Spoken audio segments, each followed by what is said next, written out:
Welcome back to Mustang TV. I'm Maya Davis. And I'm Taylor Hevelin. Today we will hear about students' shoe obsessions. And learn about next year's new Chromebooks. And predictions of Avengers Endgame. All this and more of this episode of Mustang TV.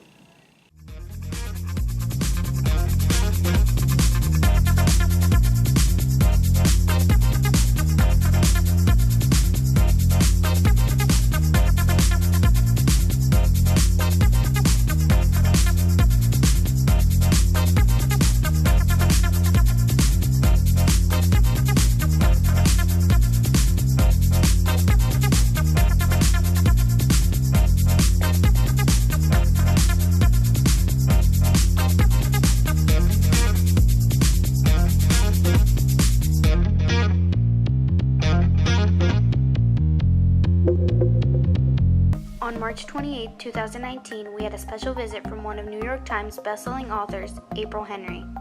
She knows how to kill you in 24 different ways. She told us about how she came up with her books and to what extremes she had to go to get book ideas. So then I talked to a therapist. I said, what would happen if somebody came to you and said that they could talk to the dead? My favorite book by April Henry is probably The Girl I Used to Be. I like this book because I think that it has a good plot. It's about a girl who is trying to find information about her parents. My favorite book by April Henry is The Body in the Woods because it's really suspenseful and I really enjoy reading suspenseful books. Her main genre is mystery. I think that April Henry's genre is suspense and action because the type of books that she writes are the books that you don't really want to put down, and it's a quick read because once you start reading it, you kind of don't want to stop, which is my idea of what suspense is.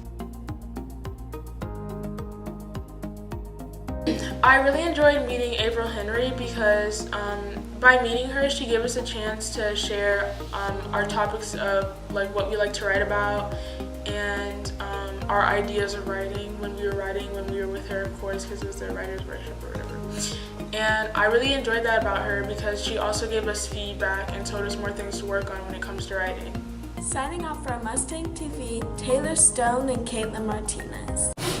On this episode of Mustang TV, we'll be talking to Mr. Courtney and the other students to see how they feel about the new Chromebooks coming next year. What are some of the features on the new Chromebooks? The new Chromebooks are pretty robust in terms of features. First of all, they're 2-in-1s, which means that they are a Chromebook that flips into a tablet. They have USB-C charging on both sides, so the charger is different and it does plug into each side of the device to charge it. It is touchscreen, pen compatible. It has a self-facing camera, as your current Chromebooks do. It also has a world-facing camera when it goes into tablet mode, so that way you can be looking at the screen and also filming out from you for projects and things like that as well. Do you think that the touchscreen will be easier to do work on? Yes, I think the new Chromebooks will be a lot easier for students to work on. LSR 7 students were surveyed and asked for features such as being a 2-in-1 device, being touchscreen, and the technology department has listened and provided a Chromebook that meets all those needs and more. I'm very excited. I'm looking forward to it for the past 4 years. So excited to get new computers. I'm most excited about the touchscreen capacity for students. It's going to be so much easier.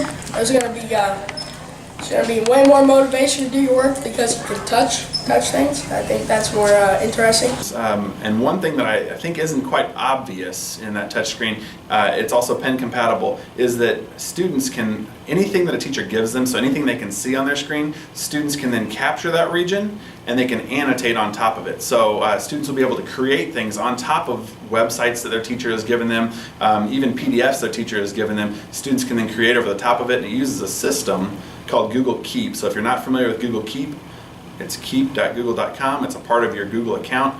Start familiarizing yourself with it because it's kind of what that annotation system runs off of. I think it's a positive feature because it's cool and you can work easier. It'd be easier to use a Chromebook with touchscreen because it'd just be easier to do classwork instead of having to click everything. Along those same lines, I really think that the ability to create is enhanced by this Chromebook. So not only the touch screen, the annotating capacity, the pen, but then also the world-facing camera to create for projects by filming themselves, their peers. Basically, it does a whole lot more than your current Chromebooks do. And so the technology department is really striven to listen to student input and then provide a device that meets the digital demands of students in the 21st century. I think it is very worth it because it gives the kids motivation to want to learn, and it makes learning fun for people. So I think it's very, very, very good. This has been a review for the Chromebooks coming next year with Alana Drissett, Aubrey Bates, and Demetrius Maple signing off. Students at Bernard Campbell Middle School explained their opinions on the school dance. My favorite part about the dance was taking pictures with my friends before, because it's really fun because you get all pretty and you go outside, it's really pretty, you take pictures, and I like that. My favorite part was interacting with people, and I also loved the food and the punch. Sitting on top of the condiments cart at the door of the cafeteria. My favorite part about the dance is probably seeing people on the dance floor just doing their own thing. It was so funny. My least favorite part was probably the noise. It was really loud. And I mean, they did run out of food, so that wasn't very fun. Well, my pal Paul, he's right here. Hi Paul. How you doing? My least favorite part about the dance is probably people actually trying to talk to me when I'm trying to dance, because if I'm trying to dance, I'm trying to get into my mojo. And if you're talking to me, I can't do that, so. I didn't really focus on the music. I mean, I thought it was good. There was 2 slow songs, and most of it was upbeat. And I didn't really do a lot of dancing. So yeah. The music was fun. I mean, it was 2019 music, but some of the music was really low and you couldn't hear it. I didn't like it all that much because the music sucked. None of my friends showed up, and most of the time I sat there meditating on why I exist. Yeah, I liked it. It was fun. You got to talk with your people. And I also really liked the food and punch. From Mustang TV, this is Maggie Rush and Maddie Huff. What were your feelings during the first game? I felt like a rush of adrenaline. I don't know why. It was pretty cool though. It's kind of boring because I got out right away.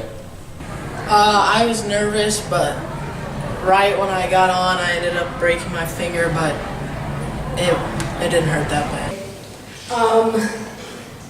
To have a good experience and enjoy being there, because it was the last time I'll be able to play in the Dodgeball tournament.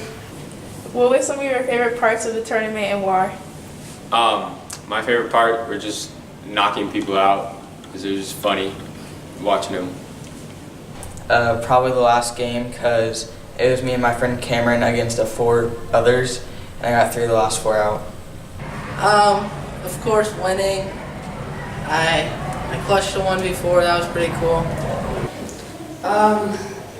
Probably winning because I just got to sit on the side and watch everyone else win, and I got a Target gift card. So. What was it like to be the winner of the tournament? It was pretty cool because it gave us bragging rights because we didn't lose. So. Fun, very exciting, and we got $15 to go to Target and use. It was pretty cool. We went all the way, so we only lost 1 game. Winning is kind of casual for me. I mean, I don't usually lose. It's just what I do. Starting off from Mustang TV, J-Ron Housley, Imani Bennett, JSS, Katie Peterson. Today, students will be playing egg roulette. This is a game where half the eggs are boiled and half of them are raw. Students will pick from a basket and smash them over the head to see which is which.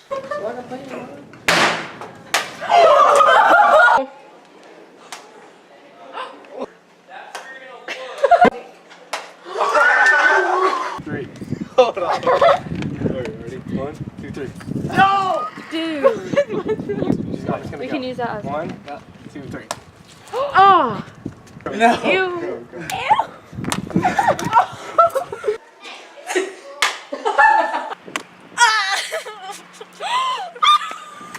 Hey, come on! Stop! Okay. Go.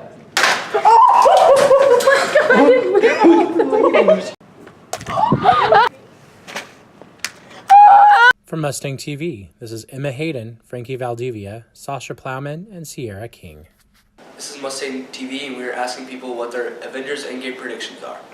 I think that they're going to find some way to reverse time or reverse what happened to or with the snap using like the quantum realm or something. Honestly, I'm hoping that Thanos wins again. Guessing it's just gonna end up Thanos eventually dies. Obviously, Captain Marvel is going to have a huge part in that. I feel like she's going to do, you know, how she has like every power and stuff like that. She's going to kill Thanos, end it all, and somehow bring everybody back. I think it's 3 hours long, mostly because it's an Avengers movie, and Avengers movies are pretty long, and it's also titled The Endgame, so it's gonna like, yeah. A lot of stuff's gonna happen in it, and they have to tie up all the loose ends before they can get to the main plot. I think it's 3 hours long just because there's going to be a lot of time travel. They're going to go back in time to the first Avengers movie, and then Age of Ultron. I'm guessing like it was destined to be Iron Man that killed him, because he was pretty much the first Avenger. Well, right. I mean, like Captain America was the first Avenger. I think that everybody that disintegrated or died is gonna come back, and Thanos is gonna die somehow. Don't know, but he's gonna die. I think Thanos is probably going to retire for a little bit, and then whenever he learns that people are trying to undo the snap, he's probably going to jump back in. I'd say probably all of the Avengers, like right there, and then maybe Thor swings in with his giant axe. His Stormbreaker. I mean, like Tony or Iron Man was the one that started it all, so he's probably gonna be the one that needs sand in. He's gonna use the reverse stone or something, and it's gonna come, and they're gonna come back. It's called the time stone. Yeah, they're gonna use the time. He's gonna use the time stone, and they're all gonna come back, and then they're like bye-bye, and they're gonna kill him. I'm not sure how, but I know that with Ant-Man and the Wasp, they talked a lot about quantum realm, and on social media, they've been talking about how there's going to be a lot of like time traveling. Signing off from Mustang TV, this is Connor Sanchez, Wes Harrelson, and David Wagner. This is Mustang TV giving you shoes.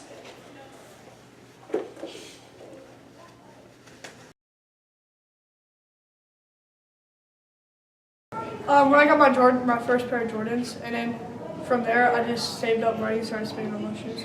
The shoe that first started my obsession was the Jordan 11 Space Jam.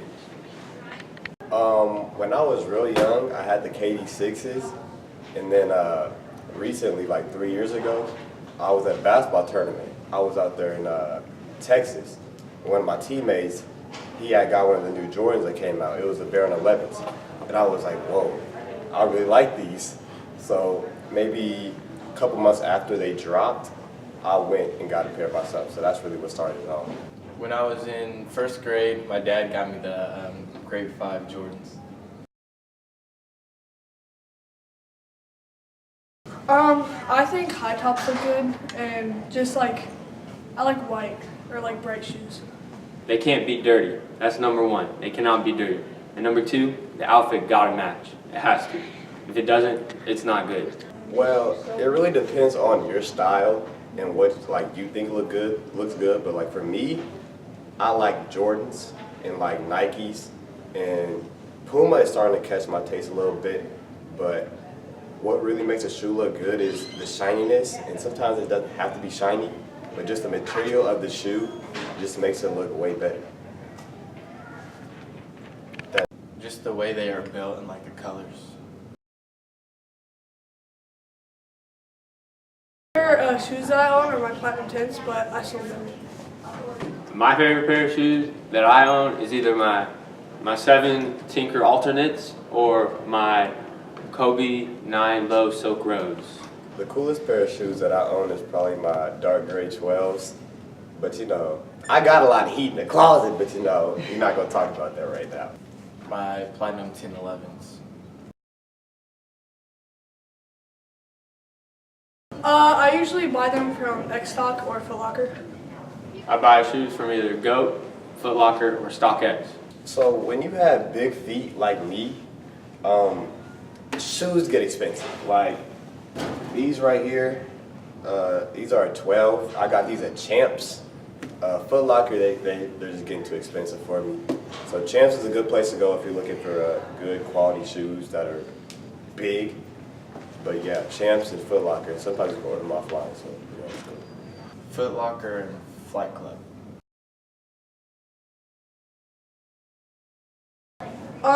Just make sure you don't buy the shoes too small. Like, make sure you can keep them for like a while, I guess. You gotta wait. So if you find a shoe you like, make sure you wait like a week or two and then get it, because you might either find something you like better or the price might drop, something like that. My best advice for shoe buyers would probably be like, get something affordable and something that looks nice at the same time. And don't buy something that you know you can't wear with your clothes. You know what I mean? Like, don't buy some green shoes and if you have a gray outfit, like, don't do that because it doesn't look good. So buy shoes according to what you have in your closet. Wait to get your shoes when they restock or get them right when they come out so they're not as expensive. Stay positive, and as always, it's your boy J.O. Max signing out on Mustang TV.